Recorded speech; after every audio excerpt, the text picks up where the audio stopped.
Admiral Jiho stood on the command deck of Defense Station Alpha, watching the morning light of New Terra's twin suns paint the metal hull in golden streaks.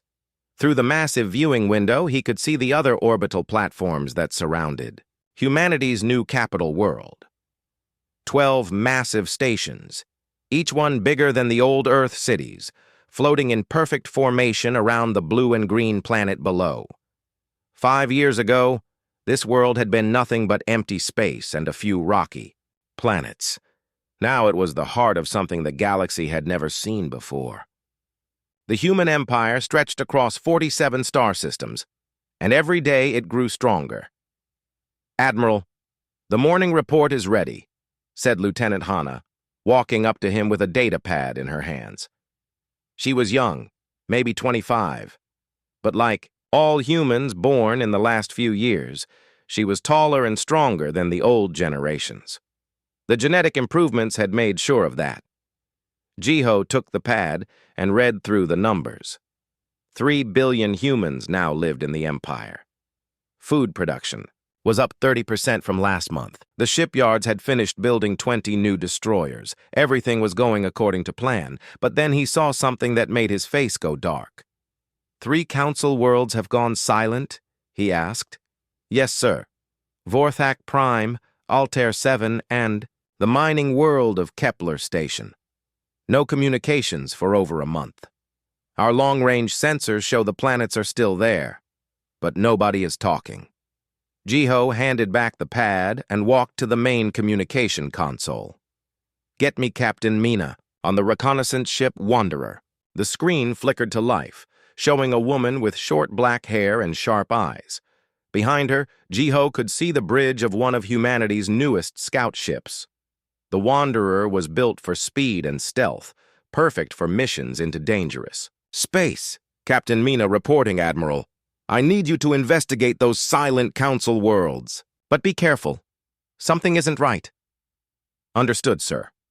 We'll leave within the hour." The transmission ended, and Jiho turned his attention back to the planet below.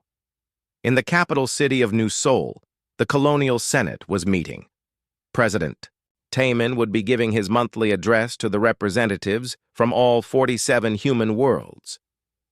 Down on the planet's surface, President Taman walked through the halls of the government building. The structure was made from a new type of metal that human scientists had developed during their exile. It was stronger than anything the Galactic Council had ever created, and it shined like silver in the sunlight. The Senate chamber was full of representatives from every human world. Men and women from the mining colonies, the agricultural planets, the research stations, and the military outposts. All of them were here to listen to what their leader had to say. Taman stepped up to the speaking platform and looked out at the crowd. These people had been through so much. 5 years ago, they had been kicked out of the galaxy's most powerful organization.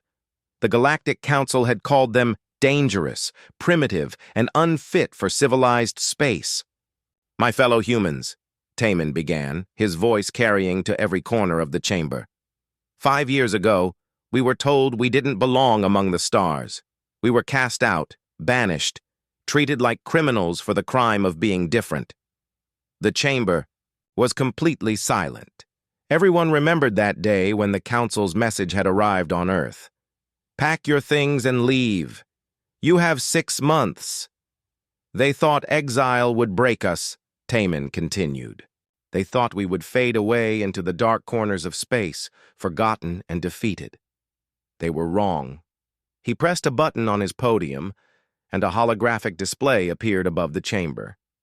It showed a map of the galaxy, with human territory marked in blue. The blue area was huge, covering nearly a quarter of the local galactic arm. "We now control 47 star systems. Our population has grown from 8 billion to over 24 billion. Our ships are faster, our weapons more powerful, our technology more advanced than anything the Council has ever seen. We didn't just survive our exile. We thrived." The crowd began to murmur with approval. These numbers were impressive, but everyone in the chamber knew there was more to the story. Our scientists have extended human life to an average of 150 years. Our genetic improvements have made us stronger, smarter, and more resistant to disease. Our children are born healthier and grow up faster than any generation before them. Representative Kyung from the mining world of New Busan raised her hand. Mr. President, what about the reports from Council Space? Are the rumors true? Taemin's expression became serious. The rumors are true. Something is happening in Council territory. Worlds are going silent. Their military fleets are being destroyed. They're facing a threat they can't handle. The chamber erupted in surprised voices. For 5 years, the Galactic Council had been the enemy. They were the ones who had banished humanity. They were the proud aliens who thought they were better than human beings. "Sir," called out Representative Dong-ho from New Tokyo, "are they asking for our help?" Before Taemin could answer, the chamber doors opened. A figure in diplomatic robes walked in, flanked by 2 human guards. It was Ambassador Kyung, humanity's former representative to the Galactic Council. He had been the one to deliver the banishment order 5 years ago, and he had stayed behind to close humanity's embassy. Lastor, entire chamber fell silent as Kyung walked down the center aisle toward the president's platform. His face was tired, and his diplomatic robes were dusty from travel. "Mr. President," Kyung said in a loud voice that everyone could hear, "I bring a message from the Galactic Council." Taemin nodded for him to continue. Kyung reached into his robes and pulled out a sealed diplomatic packet, the kind that was used for the most important communications between governments. "The Galactic Council of United Worlds formally requests a meeting with the leadership of the Human Colonial Federation. They wish to discuss matters of mutual concern and galactic security." The chamber exploded with shocked voices. Requests? The council was making requests? 5 years ago, they had issued demands and ultimatums. Now they were asking politely for a meeting. "Did you say request, Ambassador?" Taemin asked with a small smile. "Yes, Mr. President. They are requesting, not demanding. They've also offered to come here to New Terra for the meeting. They want to meet on our territory under our terms."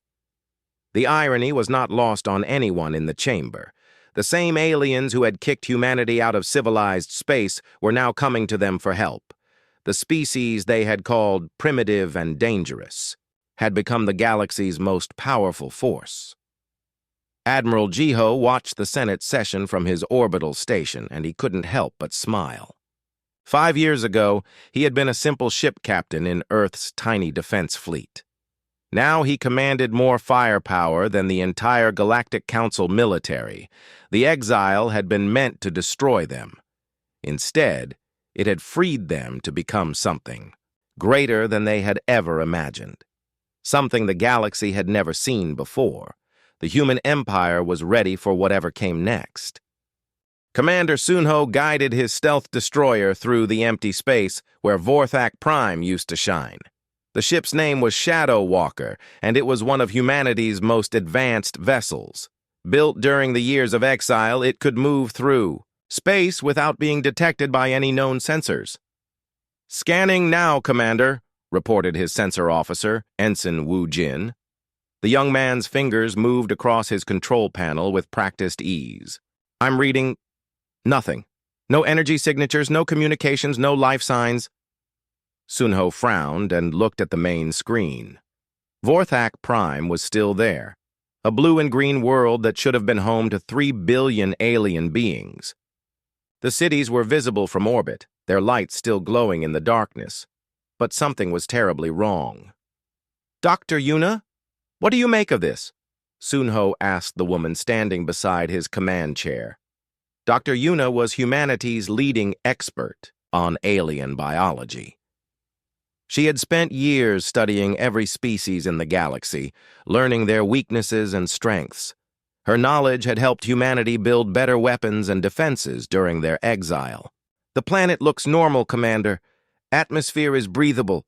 Temperature is stable. No signs of disease or warfare."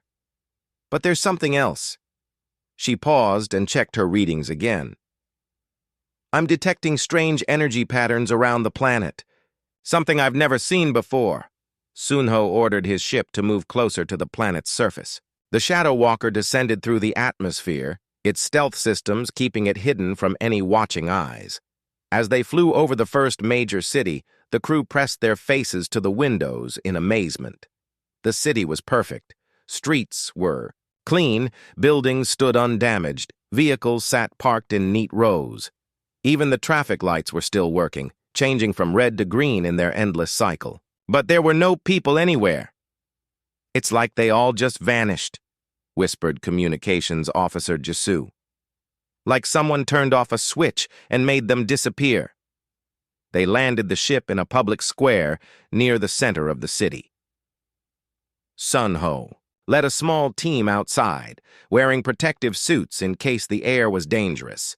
Dr. Yuna carried her scanning equipment, searching for any clues about what had happened to the missing aliens.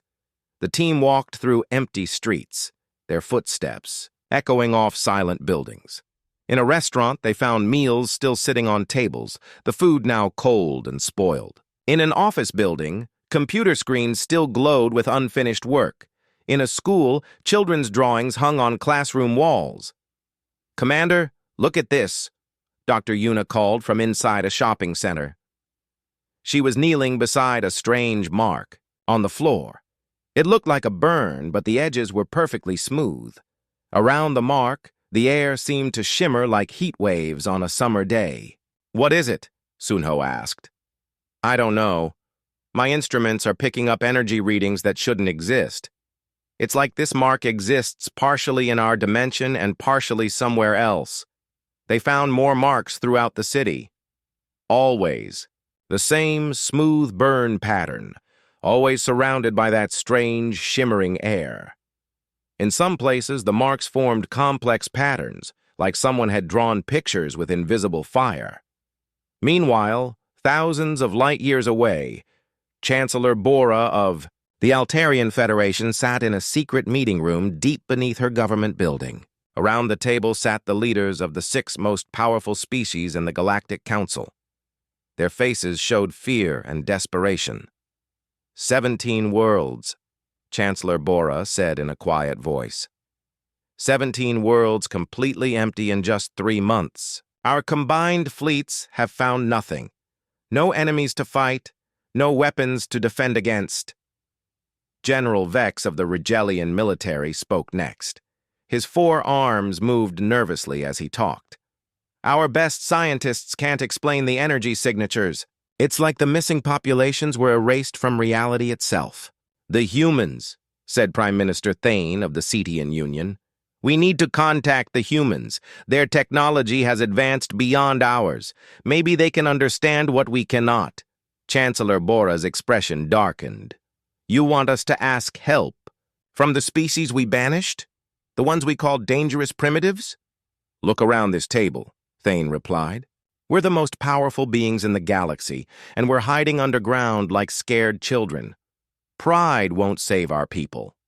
The other leaders nodded reluctantly. They all remembered the day they had voted to exile humanity from the Council.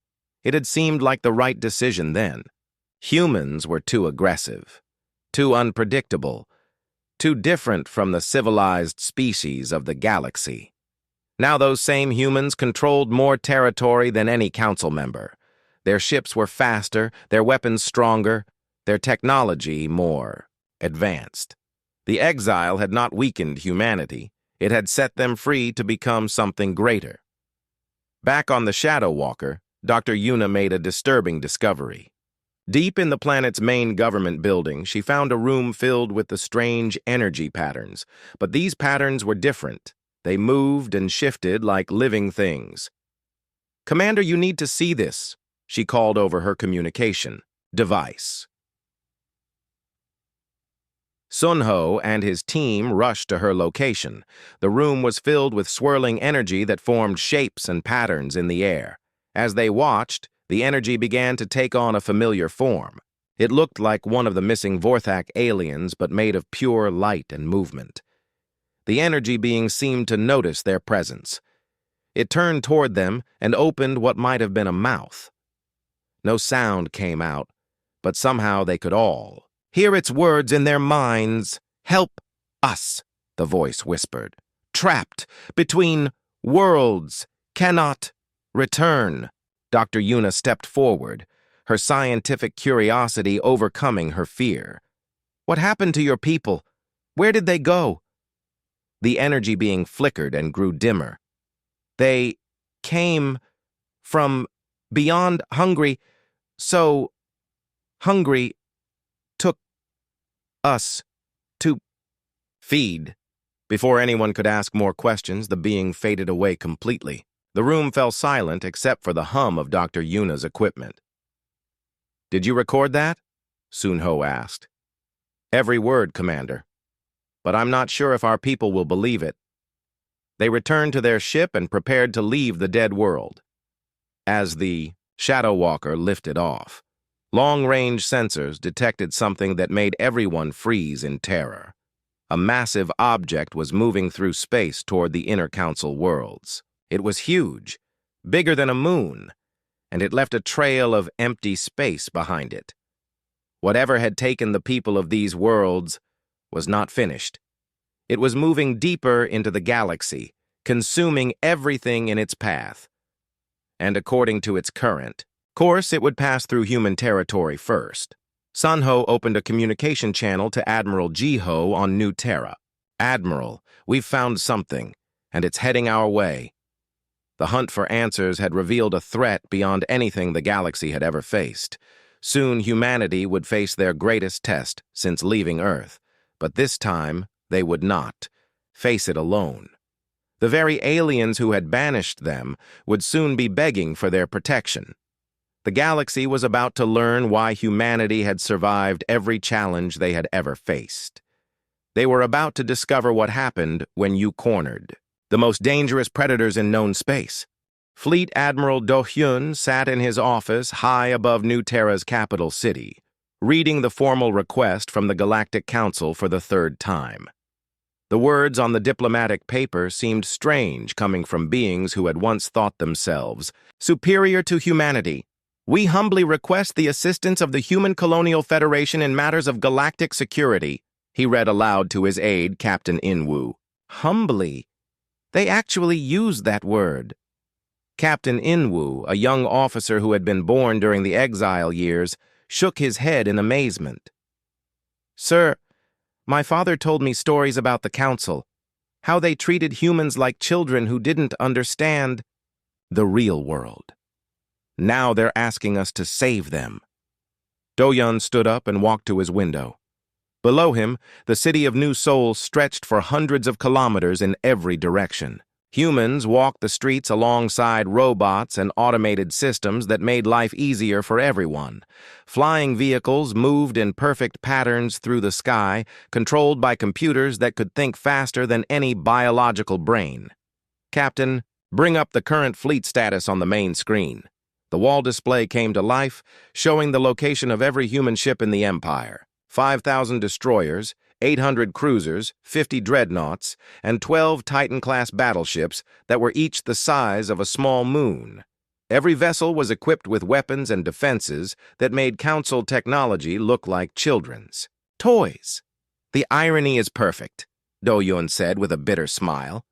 5 years ago, they had thousands of ships, and we had maybe 50 old Earth vessels. They could have crushed us if they wanted to. Instead, they chose to exile us. Now we have the strongest military in the galaxy. Across the city, in the scientific district, Dr. Yoonji worked in her laboratory, surrounded by screens showing energy patterns and mathematical equations. She was humanity's leading expert on theoretical physics, and she had spent the last 3 days analyzing the data from Commander Sun-ho's investigation. Her assistant, Dr. Kang-ho, brought her another cup of coffee and looked over her shoulder at the displays. "Have you figured out what we're dealing with, Professor?" Dr. Yoonji rubbed her tired eyes and pointed to a complex diagram on the main screen. "It's worse than we thought, Kang-ho. These beings don't just destroy civilizations, they erase them from normal space-time. The energy signatures suggest they exist in multiple dimensions at once. What does that mean for our weapons? It means our normal military technology won't work against them. Bullets, energy beams, missiles, nuclear weapons. None of it will touch something that can shift between dimensions. We need something completely new. Dr. Yunji had been working on experimental quantum weapons during the exile years. The theories were sound, but the technology was still untested. Now it might be humanity's only hope against an enemy that could make entire worlds disappear. The next morning, 6 alien ships appeared at the edge of human space. They were elegant vessels, built by species that valued art and beauty over raw power. But as they approached New Terra, they were dwarfed by the massive human defense platforms that surrounded the planet. The lead ship requested permission to land, and President Taman granted it. The delegation would meet at the government building in New Seoul, the same place where humanity had received their banishment order 5 years before. The alien delegates walked down the ramp of their ship with careful, measured steps. Leading them was Chancellor Bora of the Altarian Federation, a tall being with blue skin and 4 arms. Behind her came representatives from the Vorthak Empire, the Rigelian military, the Cedian Union, the Draconian Assembly, and the Hegemony of Worlds. These were the same beings who had voted to exile humanity. They had called humans dangerous, primitive, and unfit for civilized society. Now they stood on human soil, asking for help from the species they had rejected. President Taman waited for them in the main conference room, flanked by Admiral Jiho and Dr. Yunji. The humans wore simple military uniforms, but their presence filled the room with quiet confidence. They had nothing to prove to these aliens anymore. Chancellor Bora spoke first, her voice careful and formal. President Taman, on behalf of the Galactic Council, I thank you for agreeing to this meeting. We come to you in our darkest hour. You come to us because you have no choice, Taman replied calmly. Your fleets are gone, your worlds are empty, and your people are afraid. 5 years ago, you told us we were too dangerous to remain in civilized space. What changed? The alien delegates shifted uncomfortably in their seats. Chancellor Bora's 4 arms moved nervously as she spoke. We may have made an error in judgment about humanity. Your exile was meant to protect the galaxy from what we saw as aggressive tendencies. And now we see that your aggressive tendencies might be exactly what the galaxy needs to survive. Admiral Jiho leaned forward in his chair. Let me understand this correctly. You banished us because we were too warlike. Now you want us to fight a war for you because we're warlike. Do you see the problem with that logic? Prime Minister Thane of the Cedian Union, a being that looked like a walking tree with golden bark, spoke up. Admiral, we understand the contradiction in our position. We ask not for forgiveness, but for cooperation against a threat that endangers all life in the galaxy.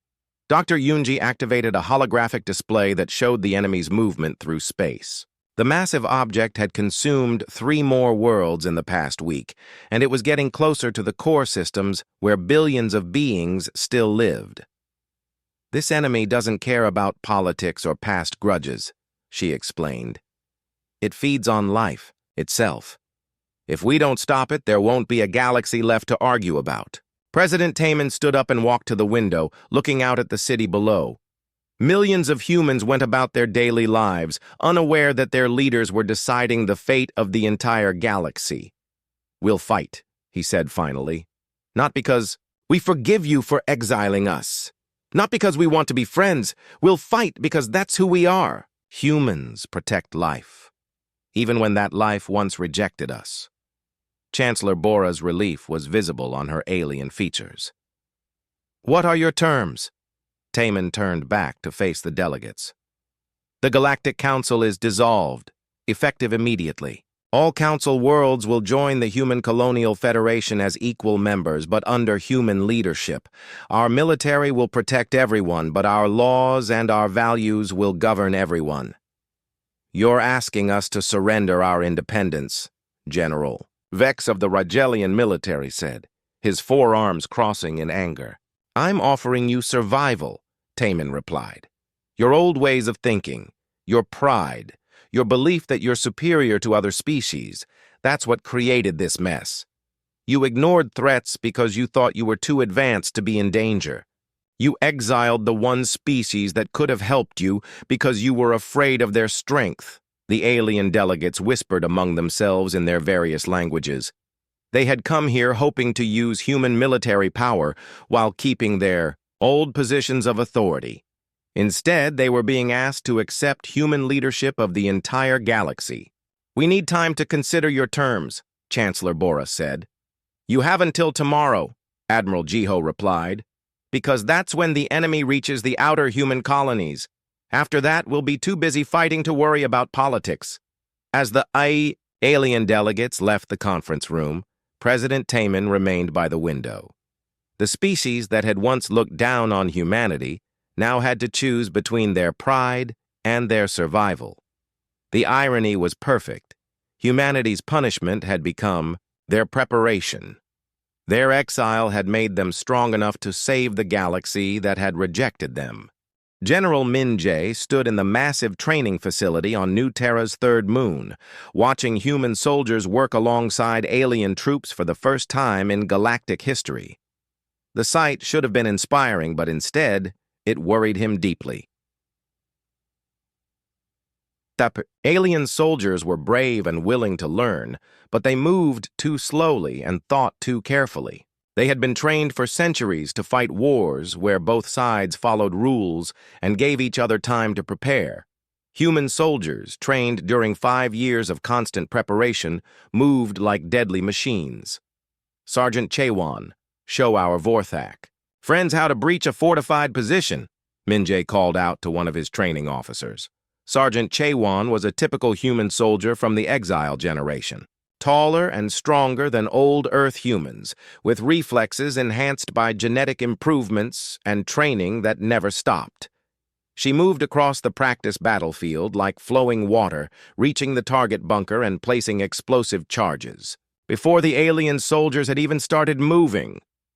"Sir, this is impossible," complained Captain Zenth, a Vorthak officer with purple skin and 3 eyes.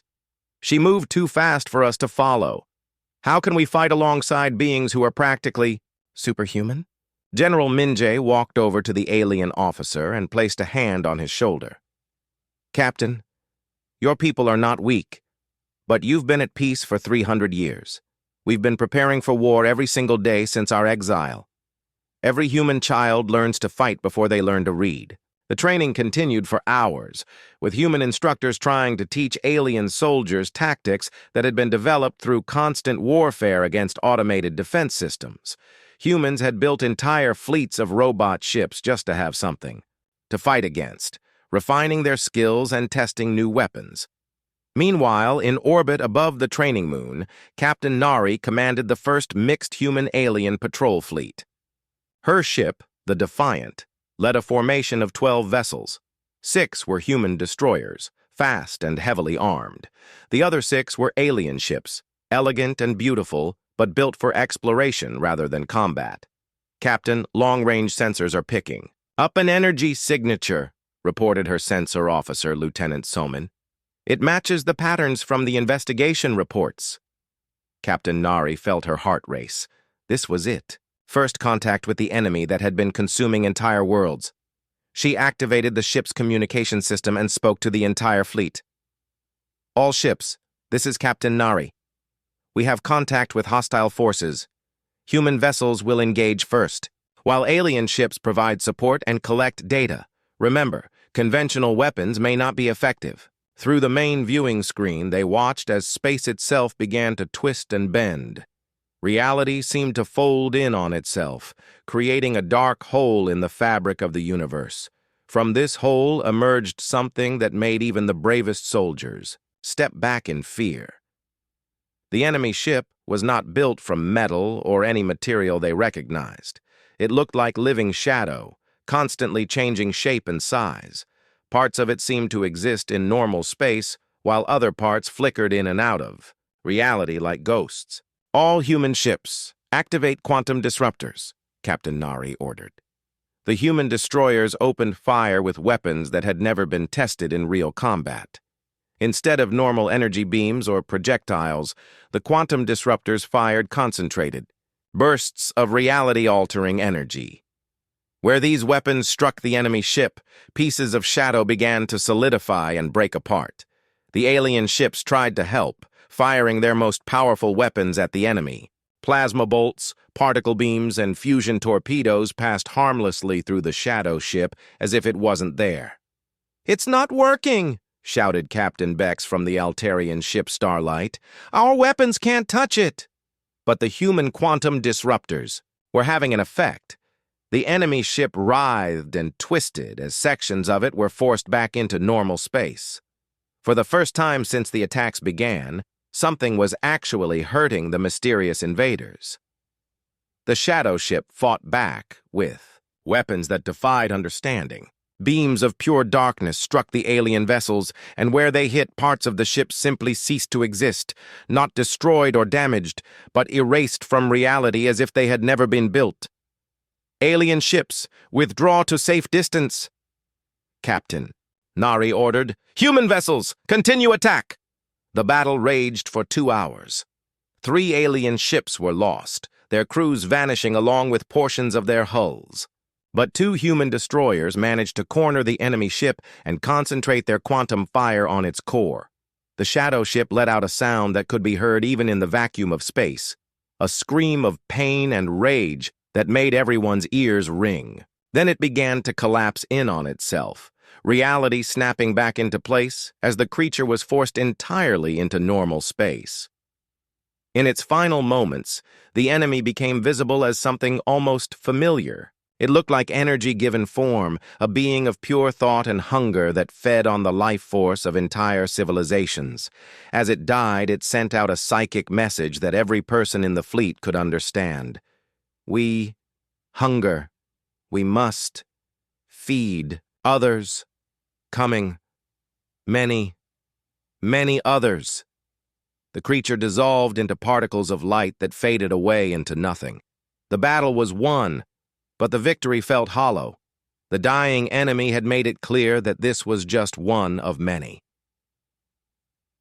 Back on New Terra, Dr. Inho examined the data collected during the battle. The enemy creatures were exactly what he had feared. Beings from a parallel dimension where matter and energy followed different rules.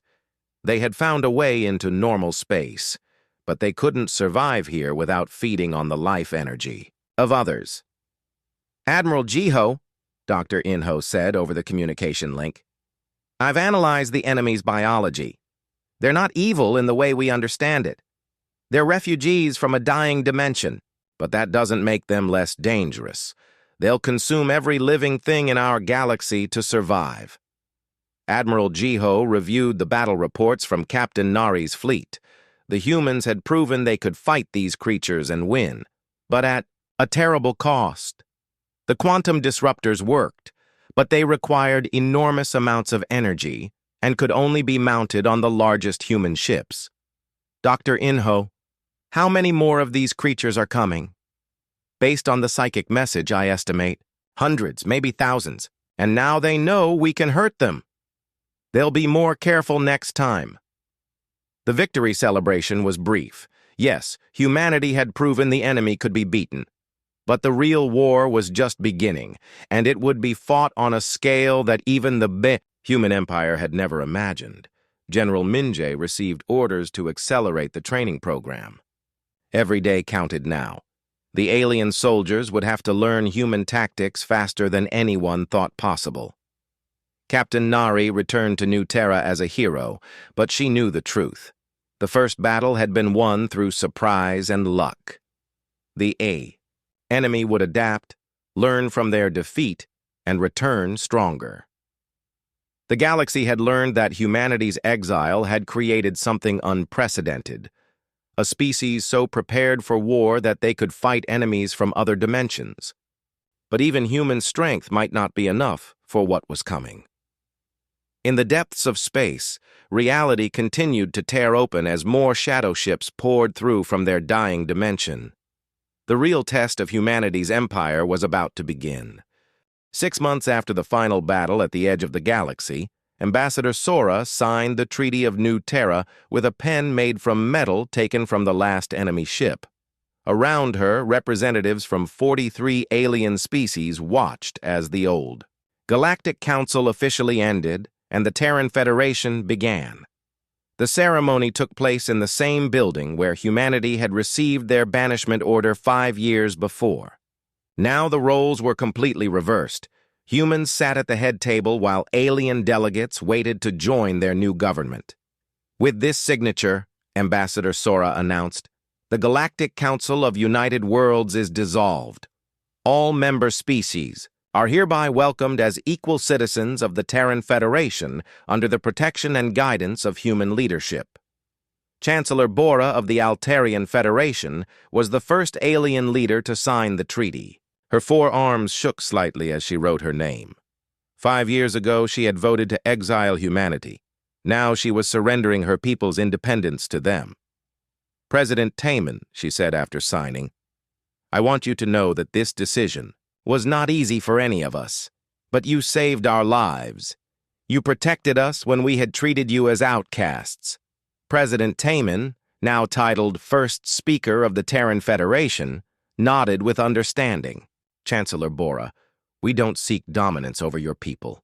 We seek partnership. The galaxy is big enough for all of us to thrive together. The war against the dimensional invaders had lasted 3 months and cost millions of lives. But humanity's quantum weapons and military tactics had proven decisive. The shadow creatures had been driven back to their own dying dimension, and the tiers in space-time had been sealed using technology that only human scientists understood.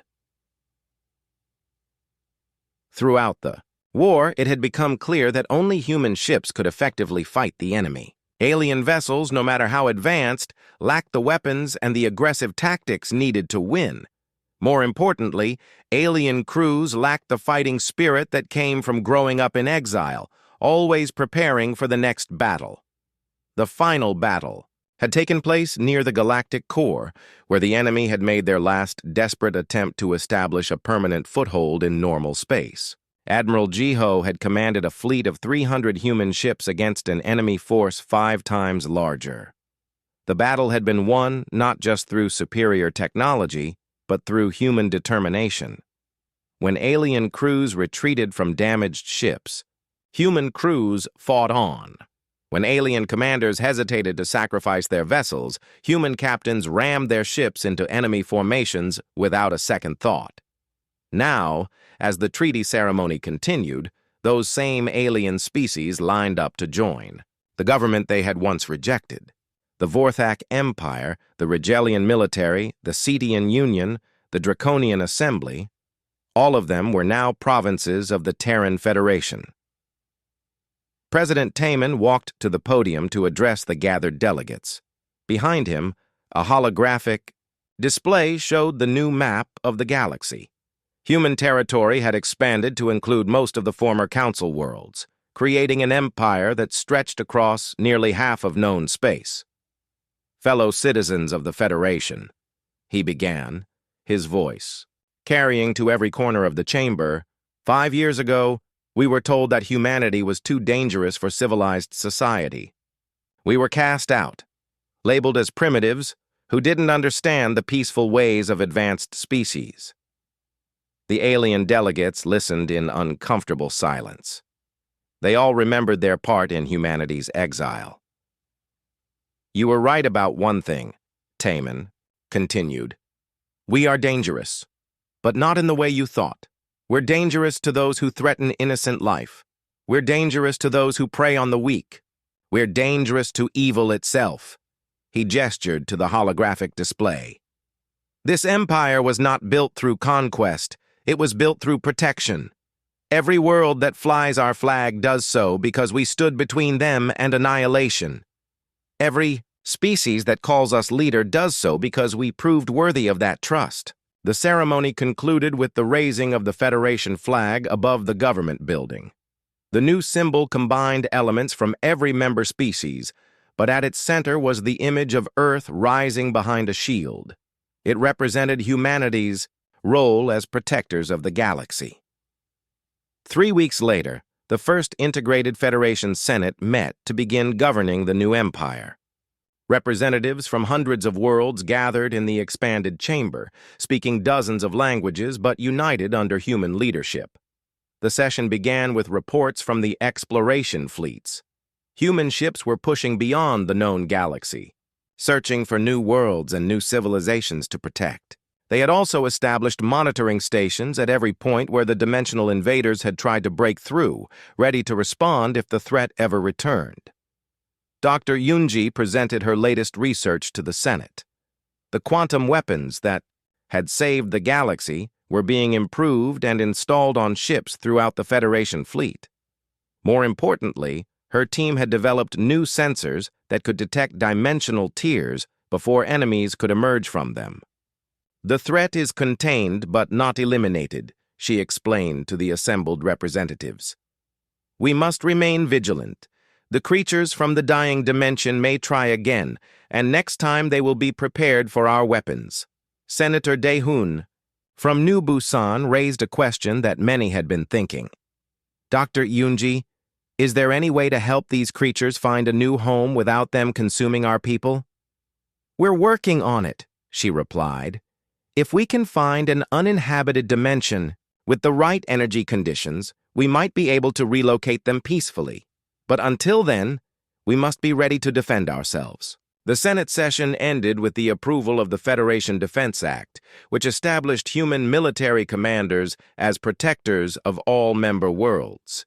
No species would ever again face extinction while humanity had ships to send and soldiers to fight. That evening, a new officer took command of the exploration vessel Horizon. Lieutenant Jiwoo was 22 years old, born during the exile years and trained from childhood to lead mixed human-alien crews. Her ship was one of 50, heading beyond the galactic rim to search for new civilizations. As the Horizon prepared to depart, Jiwoo stood on the bridge looking at her crew. Humans and aliens worked side by side, united by the shared experience of surviving the dimensional war. Her communications officer was Altarian, her engineer was Vorthak, her medical officer was Cetian. Navigation, set course for the Magellanic. "Clouds," she ordered. "Let's see what's waiting for us out there." The ship engaged its faster-than-light drive and disappeared into the darkness between galaxies. Behind them, they left a federation that stretched across the stars, protected by the species that had once been considered too dangerous for civilized society. In the depths of space, monitoring stations detected faint signals from distant galaxies. New civilizations, new challenges, new threats, and new friends waited to be discovered. But whatever they found, humanity would not face it as exiles or outcasts. They would face it as the leaders of the greatest empire the galaxy had ever known. An empire built not on conquest, but on the simple human belief that all life deserved protection. An empire that proved that sometimes the greatest strength comes from being cast out and forced to become something better than anyone thought possible. The exile was over. The age of humanity had begun.